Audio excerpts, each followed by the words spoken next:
The next question is, am I taking total responsibility for my crop? We talked earlier in the principle of responsibility. It's so important when we're at those places in our lives where things happen that we have to take responsibility.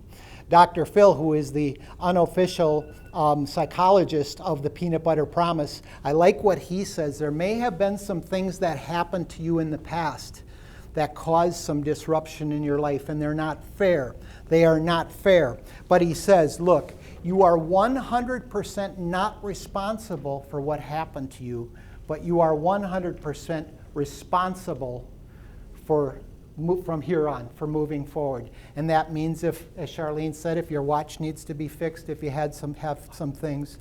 And that's where I was on April 15th, 1991.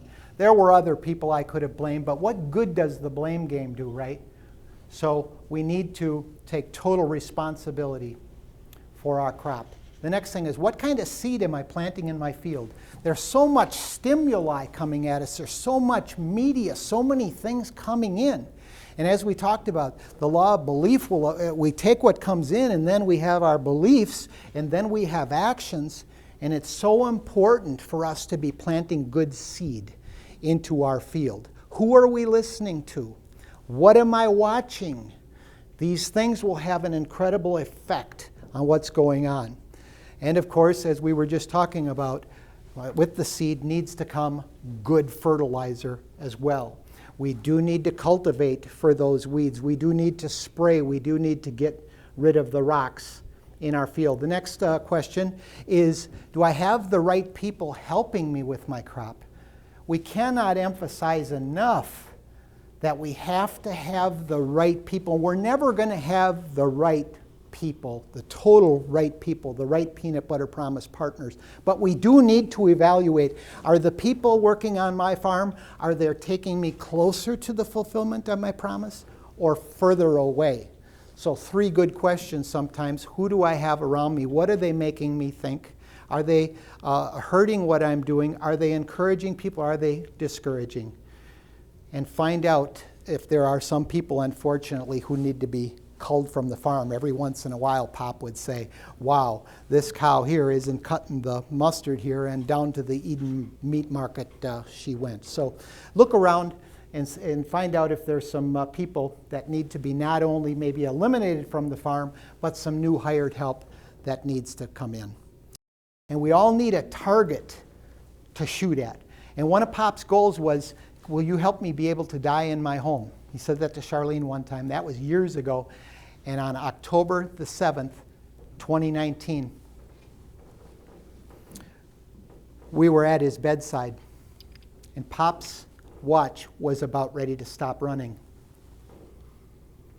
We had gotten the news a couple of days before that his time was up. Hospice would be coming into the home. Word got around that David Rose would be dying at home, so his friend came.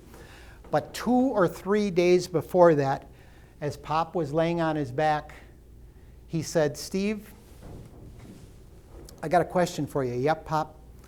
He said, have you ever given thought what will live through you when you're gone and who you'll live through? I said, wow, Pop, I'm very rarely ever lost for words, but that is a really good question. He said, I think I'll live through you. And I thought, wow, that's pretty cool, Pop. And maybe he needed to say that too, but I said, Pop, I've been living through you for the last 25 years. You were the one that took me to the PMA rally where we saw Zig Ziglar, and I wanted to be, a speaker and everything. And so many of these things that I've been doing, reading the motivational books and everything, I said, Pop, that was you. And I promised him I would live through him. And on October 7th, 2019, that's 7:07 a.m., he died. So I ask you today, before we go, farmers, this question that comes from Pop's question. What kind of crop do you want to leave behind? What will live through you when you're gone? We all have a responsibility to at least ponder that question, and it will take some time. And I promised Pop that I would do the best that I can living through him, as well as I will the best I can living through my mother and others.